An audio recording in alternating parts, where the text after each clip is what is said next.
Hello again, and welcome back to another one. And today we have more to cover, including what looks to shed more light on the alleged Eminem and Kendrick Lamar meeting that we covered just over a month ago at the Universal Music office in LA.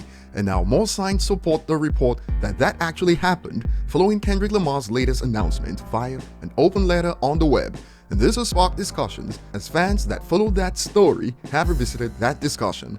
At first, when initial reports came in that Eminem and Kendrick were spotted in LA, many doubted that Eminem would leave Detroit for a meeting, but only a few days later, a picture of Eminem evidently in LA popped up, and now Kendrick has made an important announcement that adds probable reasons for that meeting in UM's office in LA. More on this in a bit.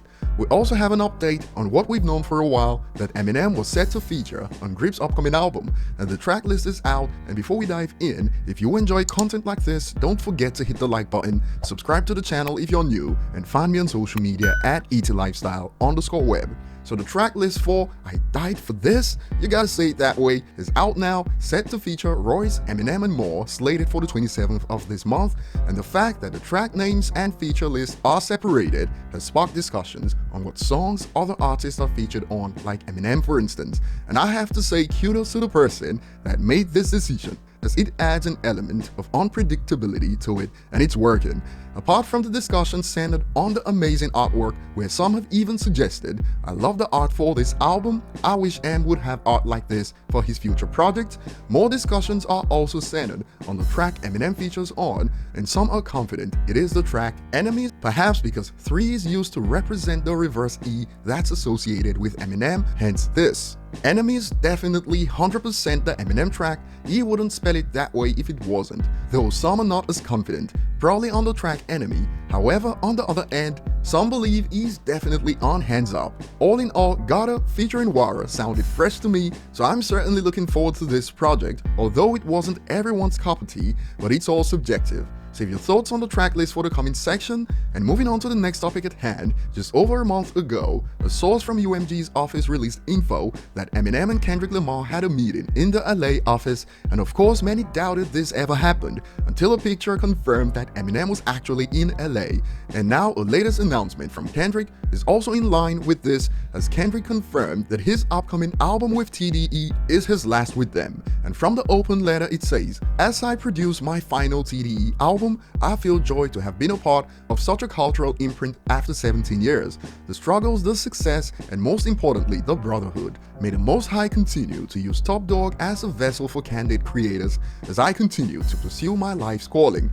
The whole letter has a sad ring to it in my opinion, and it ends with "See you soon enough." Now, when initial reports surfaced about the Kendrick and Eminem meeting in UMG's office, a lot of questions were asked. Like, why meet up in an office if it was related to the creation of a partnership, a collaboration, what? And following this announcement from Kendrick, some have now revisited that alleged meeting to discuss.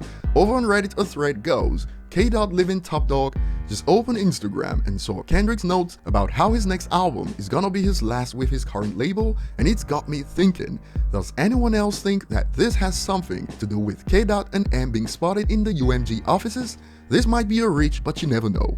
First we saw Eminem's picture, after that report that confirmed his location, and now this, and now I'm more inclined to believe that meeting actually happened.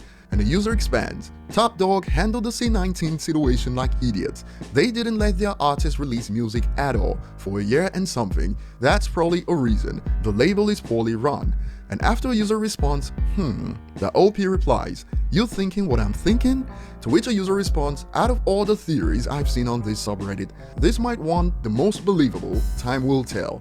But before you get excited, remember, he still has one release under TDE before we know if that meeting 100% happened and if it will actually lead to some partnership of some sorts connected to Eminem. So yeah, time will tell. And according to the insider that teased Site B before it dropped, don't expect the alleged meeting to lead to a collab on their upcoming albums.